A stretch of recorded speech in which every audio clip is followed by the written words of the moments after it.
Коли ми говоримо про Карпати, то зазвичай маємо на увазі лише ту частину східних Карпат, яка розташована в Україні, та географічно простягається далі в Румунію на сотні кілометрів.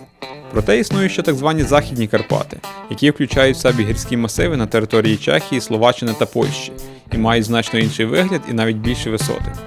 Найцікавішим і водночас наймальовничішим регіоном серед них є масив із назвою Високі Татри, що простягається кордоном між Словаччиною та Польщею та має багато гірських вершин з висотами понад 2000 метрів. Хоча я тут вже бував і головні маршрути вже бачив, теперішні обмеження вільного часу та взагалі складність закордонних поїздок поки не дозволяють мені поїхати десь далі, ніж встигають дістатись за вихідні. Тому я вирішив зупинитися в наймальовничіших локаціях словацької частини Високих Татр, де розташовані надзвичайно гарні, з практично альпійськими краєвидами озера Штрепське та Попрацьке Плесо. А також є можливість піднятися на найвищу точку Польщі – гору Риси з південного боку.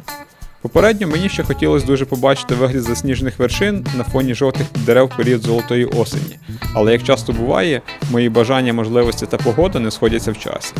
Тому вирішую просто їхати в останні дні жовтня і потрапляю у справжню казку.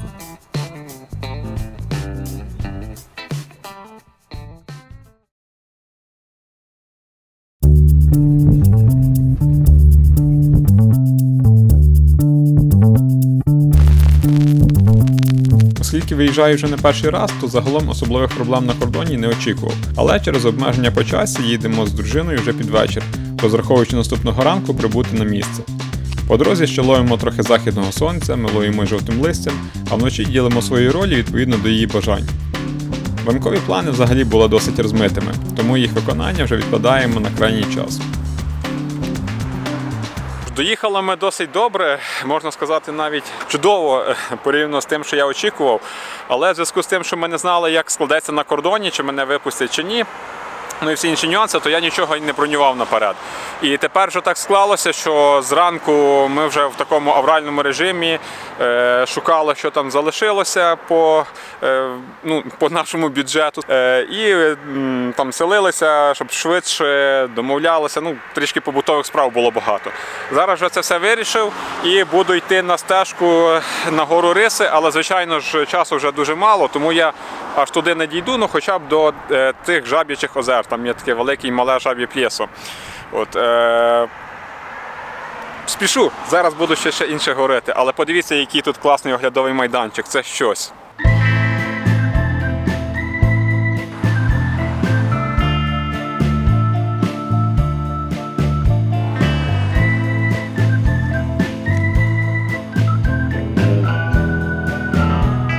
Тут вказано, що парковка дозволена не більше як 2 години. Бачу, дехто вже, напевно, залишено довше і тепер получать штраф. Як мінімум, забирати автомобіль буде дорого. Все, їду до старту, побачу, чи там хоч буде якесь місце ближче припаркуватися. Парковочних місць тут справді дуже багато і розташовані вони вздовж доріг поблизу стартових маршрутів навколо Штрепського озера. І є як платними з цінами 8-15 євро за день, так і безкоштовними, де я власник залишив своє авто. Пройти мені, правда, в цьому випадку потрібно десь на кілометр довше, але як для людини, яка хоче в гори більше, ніж має грошей, думаю, це не проблема.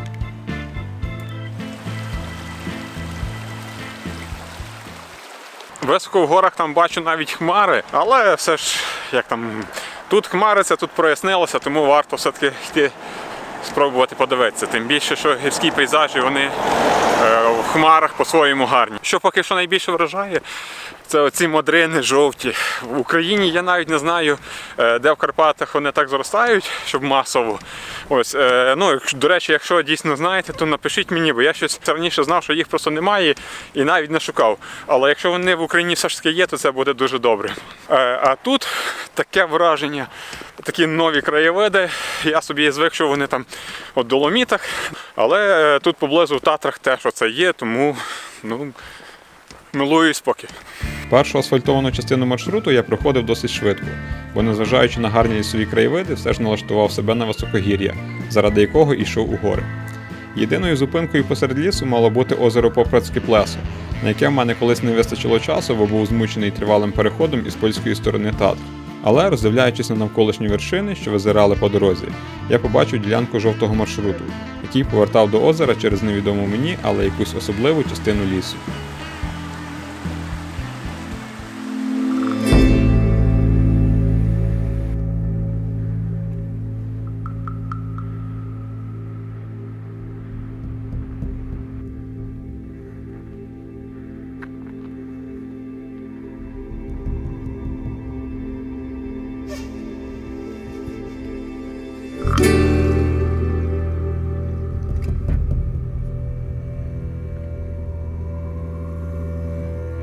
Я спочатку думав, що там якісь там природні речі, можливо, там якась культурна штука з цими тотемами чи хрестами, щось такого.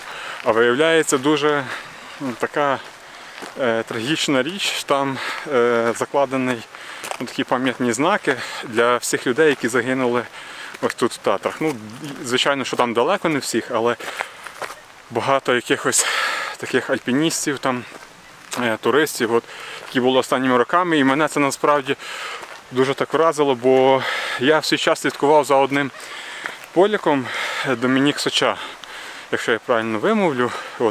Він загинув в лютому 21-го чи 22-го року, і мене тоді дуже це вразило, бо він був настільки таким життєрадісним і крутим альпіністом, піднімався на Матерхорн, ще дуже багато вершин, бігав, буквально так пару годин, те, що мені потрібно там кілька годин, цілий день, щоб вилізти туди ось.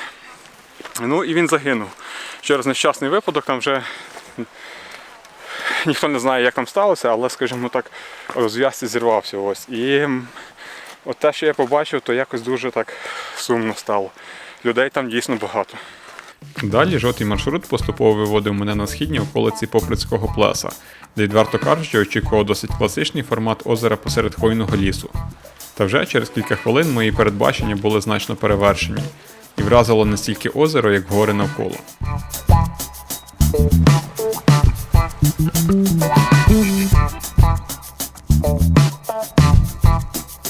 Вже отакі краєвиди бачу, і мене зразу переклинює, не хочеться нічого знімати, хочу вже дивитись на них. Це часом ставить взагалі під загрозу ці всі відео. У мене так раніше теж було кілька разів, коли я їхав, думав, що знімлю, а просто дивився. З боку Польщі по-своєму гарно, але я з Словацького один раз тільки спускався сюди і якось недооцінював, не знаю. І напевно я тоді був вже втомлений і достатньо так не надивився на ці всі красоти. Але воно тут теж надзвичайно гарно. І будете йти до цього Попрацького плеса, поверніть на жовтий маршрут, якщо це, правда, не буде з 1 листопада до 31 травня, бо тоді цей маршрут закритий. А так тут по-своєму гарно і краєвиди класні. Хоча можна і сюди підійти, буде, правда, із іншого боку. Дійдете синім маршрутом, потім повернете на жовтий, навколо озера. Якщо говорити про навколишні краєвиди біля озера, то вони багато в чому залежали від погоди і освітлення. І навіть ті, що мені тоді видавалися надзвичайними, були далеко не такими гарними, як наступного дня. Але про це трохи далі.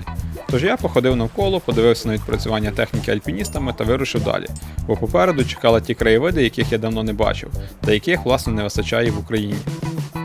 Що ж, воно так буває, що коли не очікуєш, інколи щось тебе дуже сильно вражає. Попрацьке плесо, я думав, тут якось буде примітивніше. Бачу, звичайно, гарні фотографії, але думаю, це ракурс там підібрати, ще щось. А ні, отак вживу дивитися, тут теж дуже гарно. Для мене, певною мірою, перевідкриття. Окрім природньої краси, тут ще є хороша інфраструктура з можливістю проживання та смачних обідів, на якій зупинюся теж пізніше у відео. А поки перед стартом хочу показати вам дещо цікаве. Далі по маршруту біля самої вершини гори Риси на висоті орієнтовно до 1250 метрів є туристичний притулок із назвою Хата под Рисами. Але щоб там, наприклад, пообідати, потрібно якимось чином доставити самі продукти, газові балони, воду і ще різні знаряддя. І це неможливо зробити іншим транспортом, окрім гелікоптера і, власне, самих туристів.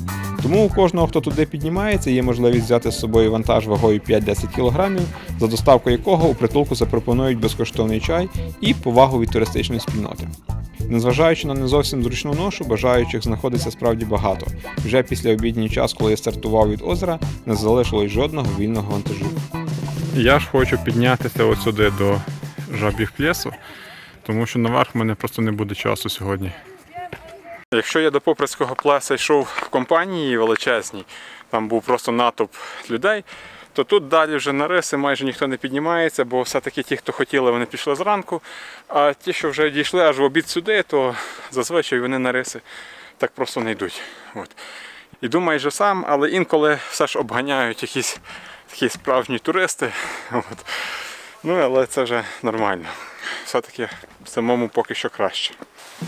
Далі за наступні півгодини погода різко змінилася, і на небі не залишилось жодної хмаринки. Особливо це відчулося після виходу з лісу, коли сонце почало припікати як влітку, а з головних уборів в мене була лише шапка. Тут в тіні вже добре. Напевно, зараз стану, трішки щось пообідаю, перекуси зроблю і піду вже наверх тоді. Стосовно харчування в походах, то за багато років я пробував різні варіанти, як брати з собою щось легке по вазі і водночас швидко заварювальне, з адекватним смаком і поживністю. Методом проб і помилок віднайшов для себе майже ідеальні продукти української компанії Foodmission, які включають цілий набір субліматів, сушок та енергетичних батончиків для перекусів. Вже тривалий час беру їх з собою у всі поїздки і походи різної складності. І можете сприймати це за рекламу, але товари на сьогодні дійсно оптимальні за ціною та якістю. Тому кому потрібно, можете не дякувати. До речі, порція моєї улюбленої кукурудзяної каші з пармезаном наскільки велика, що іноді доводиться з'їдати ще за дружиною. Бо я то можу, а вона не завжди.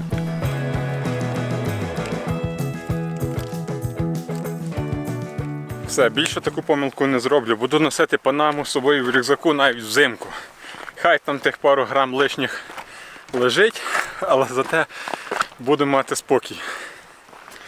Бо йшов, сніги було перед цим, туман, холодно. Думаю, та що мені вже? Ага, от маю. Далі, ще трохи попетлявши схилами мальовничих гір, я нарешті вийшов до висот більше 2000 метрів, де починаються мої улюблені краєвиди. В географічному плані це вже зона, де раніше довгий час знаходилися льодовики, і сформовані форми рельєфу є результатом їхньої роботи. Більшість туристів приходить сюди милуватися гірськими озерами, але для мене це можливість подивитися на суворі гірські вершини, що виглядають ніби ти потрапив у високогір'я Гімалаїв чи якихось регіонів Центральної Азії.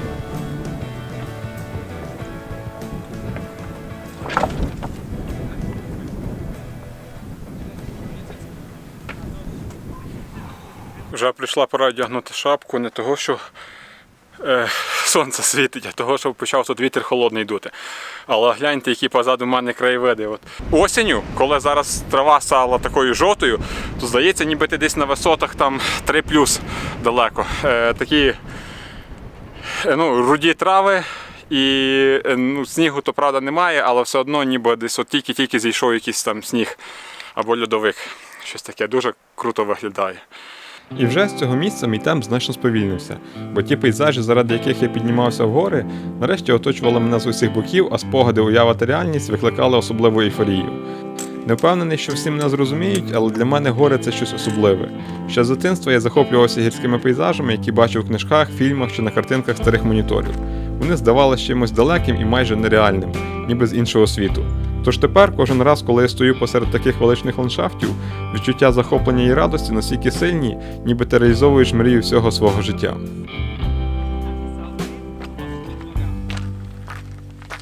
Що я підійшов до найважчої частини, там позаду мене треба отак зараз слізти по драбинах і практично майже вертикальний підйом. Гірше буде тільки на самій вершині, але там небагато метрів ось. А цей підйом, він серйозний. Серйозність підйому полягає в тому, що тут є круті схили, де без допомоги спеціальних засобів ти ризикуєш впасти і отримати травми або навіть загинути.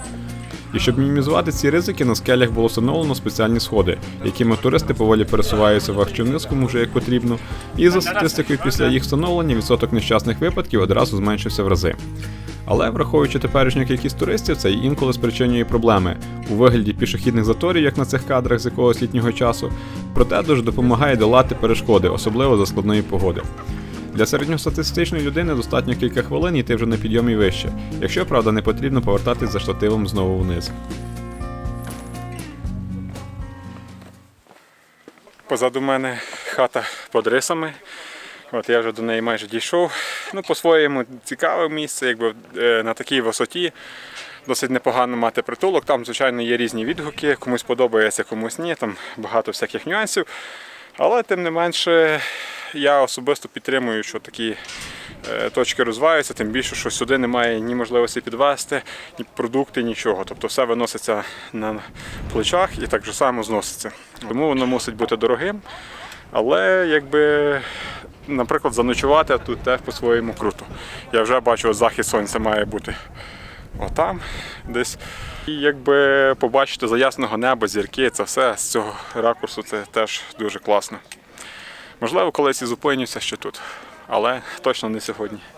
Цей туристичний притулок перший відкрився ще на початку 30-х років минулого століття. Відтоді багато разів руйнувався лавинами, які щороку сповзають з вищих масивів. Теперішній вигляд існує вже від 2012 року і завдяки поліпшенню його конструкції поки пережив декілька невеликих снігосповзань. Для туристів найбільша його цінність в тому, що можна відпочити, перекусити і найголовніше залишитись на ночівлю, оскільки офіційно просто ночувати в наметі на території національного парку заборонено. Коштувало це задоволення в 2024 році 60 євро, включаючи сніданок і вечерю. Місць, щоправда, тут майже ніколи немає, але залишитися за цю ж суму в коридорі чи на терасі ви можете. Як на мене, це, певно, того варте, бо лакшері умови – то останнє, що цікавить в таких місцях, а краєвиди будуть ті ж самі. Так, тут насправді дуже круто от просто сісти і дивитися на це все. Я вірю, що в туалеті там ще буде краще, я вам його покажу з попередніх своїх фотографій, щоб зараз не підніматися. Але я все ж таки хочу вийти вже повністю на риси, щоб закрити цей гештальт, бо того, що якось так ніби танцював і не вклонився, вже піднявся сюди і там лишається тих десь 300 метрів вертикального набору, і якщо вже я їх не завершу, то буде не те. Ось. Але навіть з цього ракурсу тут дуже гарно, особливо вже на захід сонця, якраз так сонце вже освітлює сюди в кінці жовтня. Ну і просто гарно дивитися. Такі краєвиди зовсім не карпатські і навіть не татранські. Ну, вірніше це Татри, але якось воно все одно. Для мене це Середня Азія, я не знаю, можливо навіть і Непал. Якісь, ну, от там Гімалаї, десь щось із високих хребтів Центральної Азії, от це для мене Татри, отут високогір'ї. Внизу там, звичайно, вони схожі на Карпати і на будь-які інші гори, але на висоті тут дуже специфічно. Піднімаючись далі від притулку, можете завчасно відкладати більше часу, ніж потрібно, адже тут починають відкриватися панорами на 360 градусів, і в яку сторону ви б не дивилися, краєвиди знайдуться для різних смаків. Особисто для мене це місця особливих спогадів, тому практично в кожній точці я намагаюсь не спішити і поринаю нетипову для цієї пори атмосферу татранського високогір'я. Щоправда, побути наодинці вам навряд чи вдасться, бо локація дуже популярна і людей вистачає на цілий день.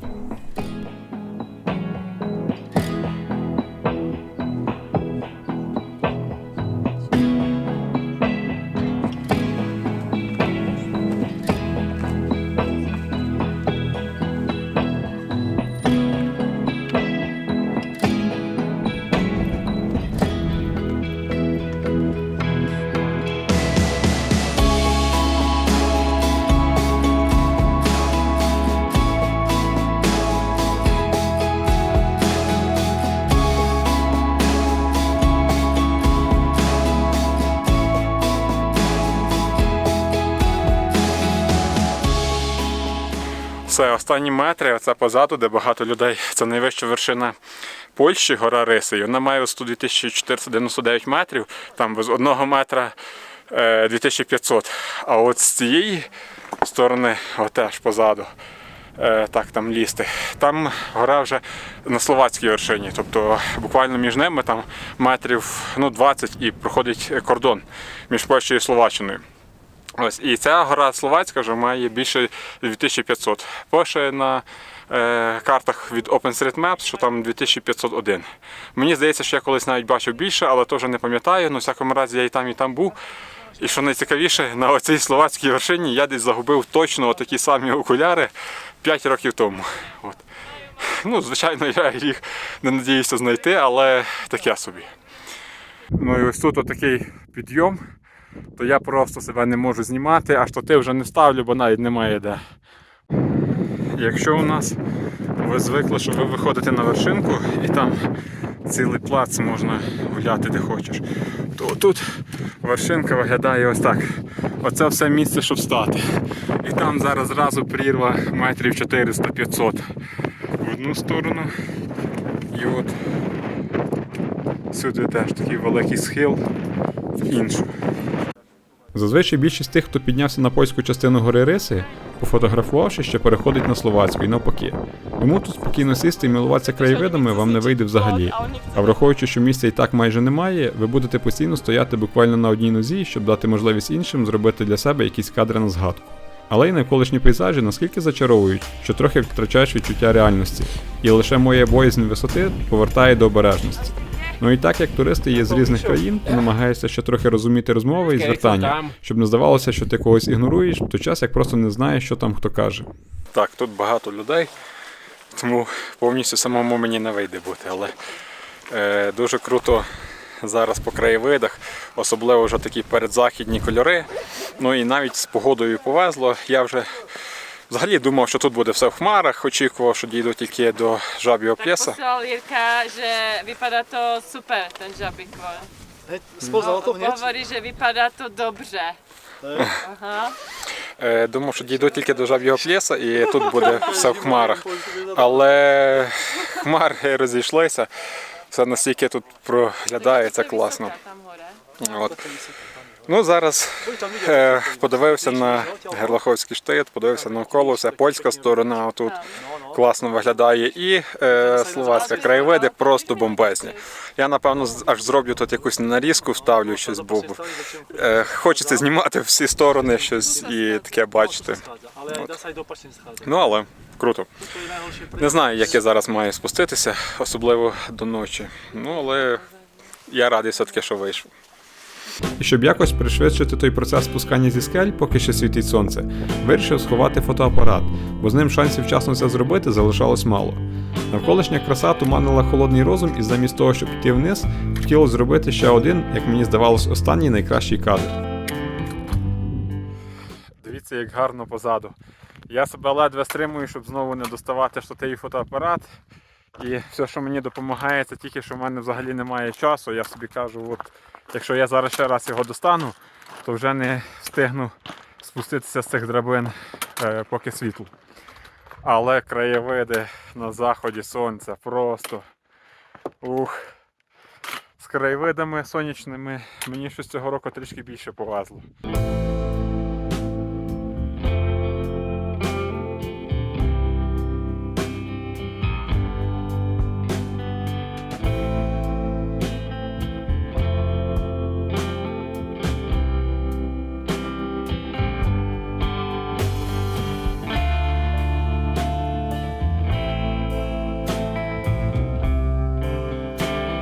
Йду абсолютно сам, вже нікого ніде немає. От, нахлинули якісь такі спогади з попередніх походів сюди. І вже хочу дещо вам теж сказати. Я раніше тут був у 2019 році, піднімався з польської сторони і спускався сюди. Тобто з речами, там зі всім. От, від КПП, ну так нормально пройшовся, дуже мені тут було важко, без води йшов там ще, ну але то вже довга історія давня. Але йду, лізу по цих ланцюгах і думаю, нащо воно мені сюди було їхати? Всі нормальні люди поїхали на море, а я взяв, ще й підбив своїх друзів, там поїхав в гори. От думаю, все, більше не буду йти в гори останній раз. І так десь через тиждень мене відпустило, як почав ходити і до цього часу. Тому якщо вам щось здається, що ви більше не захочете це робити, то швидше всього, що ви це будете ще робити багато разів. Тому що життя таке, що от те, що тобі не подобається, з часом починає подобатися. А те, що навпаки подобалося, воно інколи там перестає подобатися. І це вже якби перевірено не тільки мною, а й багато ким. Це досвід.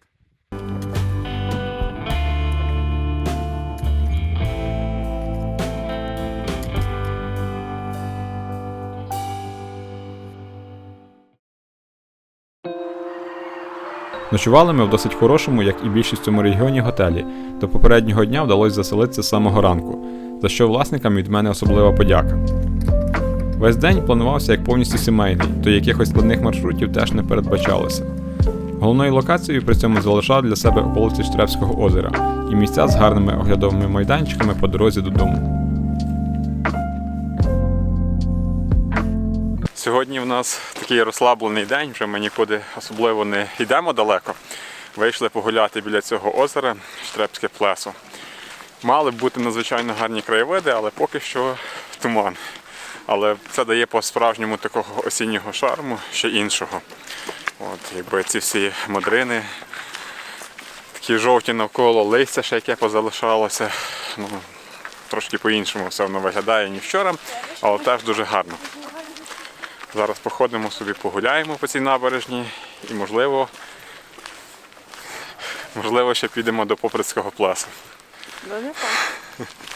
Якщо говорити про саму локацію, то Штребське озеро є таким собі туристичним ядром з хорошою інфраструктурою, великою кількістю житла, парковок та облаштованими туристичними маршрутами. Більшість тих, хто приїжджає, зазвичай використовує його як основу для радіальних походів в гори та до інших озер, наприклад, Поприцького, до якого ми теж ще раз підемо.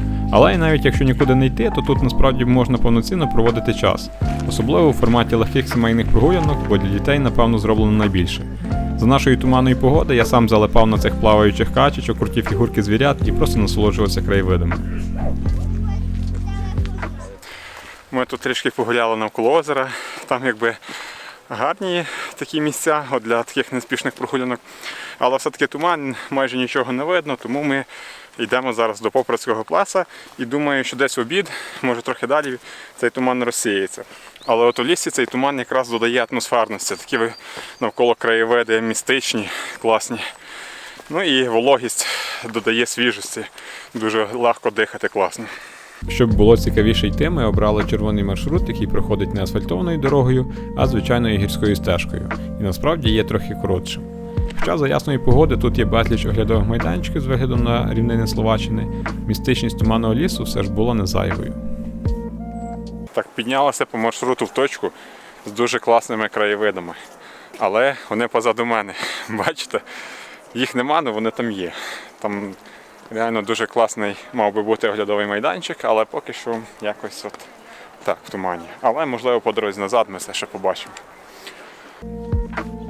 З головних переваг цього шляху є його ідеальне доповнення до формату легких прогулянок навколо Штребського озера, де ви можете спробувати нескладний підйом гори, подивитись на химерні дерева і пофотографуватись на фоні величезних скель. Особисто мені нагадує якийсь аналог скель Довбуша поблизу Яремча в Україні. Як для простого виходу на природу – ідеальний варіант.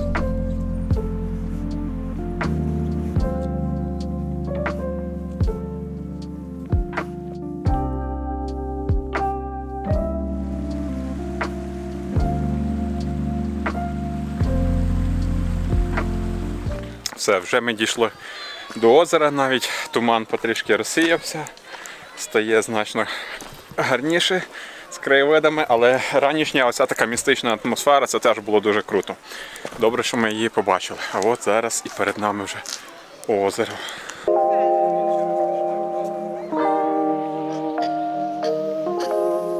Якраз поки ми сюди дійшли, сонце вже трішки розігнало туман, і там вверху от ще він залишається в вигляді таких хмар.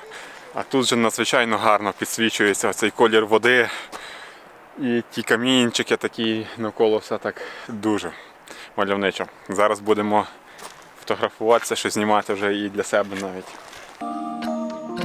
Якби в мені було трохи менше флегматичності і залишалось трохи більше підліткової авантюрності, то в ті миті я б напевно стрибав від радості, адже навколо відбувалося щось неймовірне. Ми потрапили в погоднє вікно, коли хмари швидко розходились, сонце пробивало за скель, а вода в озері дублювала все навколо, ніби дзеркало. Хотілося фотографувати буквально кожен камінчик і водночас безкінечно милуватися неймовірною природньою красою. В тій динаміці я просто не встигав за кожним ракурсом, бо їх насправді було дуже багато. Навіть ті, що здавались банальними, все ж приносили величезне естетичне задоволення. Залишалось лише пам'ятати, що ці миті подарунок, який варто цінувати і серцем, а не лише фотоапаратом.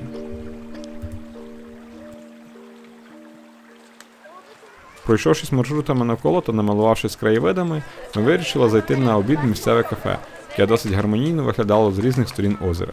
За це, напевно, варто окремо дякувати відповідальним організаціям Словаччини, адже вони впродовж десятиліть зберегли баланс між необхідною туристичною інфраструктурою та природньою красою. Зорієнтовано все тут максимально для туристів.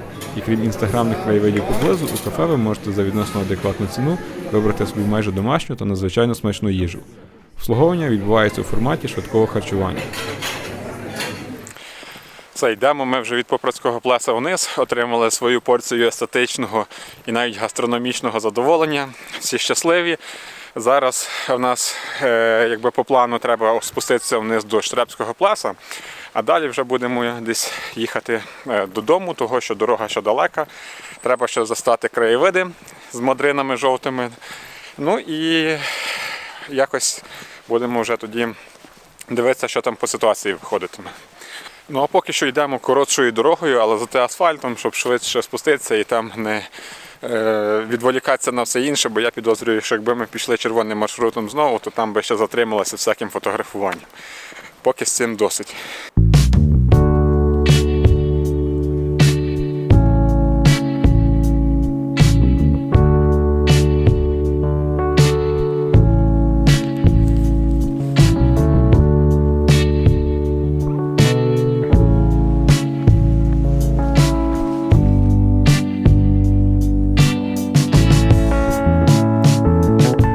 Трапили ми вже сюди на крайній західній промені сонця. Якраз зловили підсвітку ще, але, чесно кажучи, напевно, вже за день трохи перенасичення від цих всіх краєвидів, то якось от Штребський плес не дуже так гарно виглядає, як очікувалося. Ну, добре, що ми зранку його побачили в тумані в такому специфічному вигляді і пішли до Попрацького плесу. Але все одно, якщо взяти оцю всю територію, то можна дуже гарно погуляти, особливо в такому сімейному форматі, з дітьми, тут дуже є всі умови, їм всякі там фігурки дивитися і просто так походити.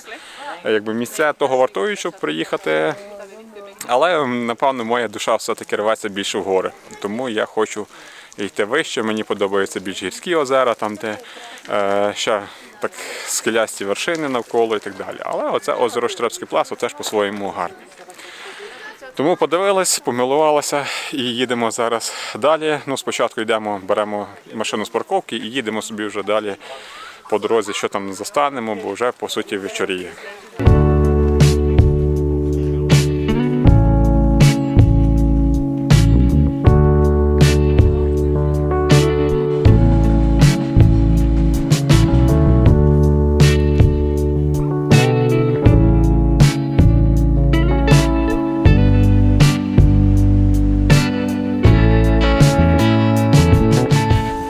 Поки ми дійшли до парковки, я там оплатив все інше, то вже й вечір закінчився, зараз починає вже бути так темно, напевно, що ніяких краєвидів по дорозі ми вже не побачимо. Але тим не менше, день пройшов гарно, ми задоволені, сідаємо, зараз їдемо вже в Україну і вже там, коли завтра доберемося, тоді буде.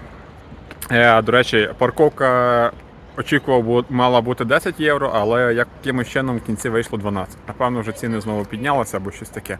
Бо по відгуках ще місяць тому писало, що 10 євро вартість.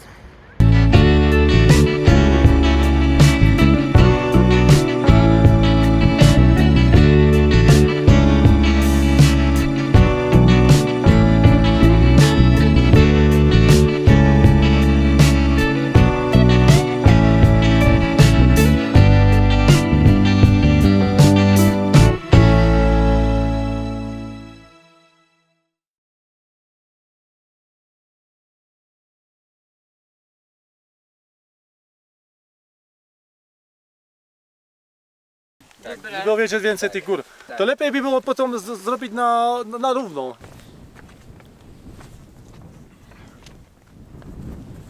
Masz?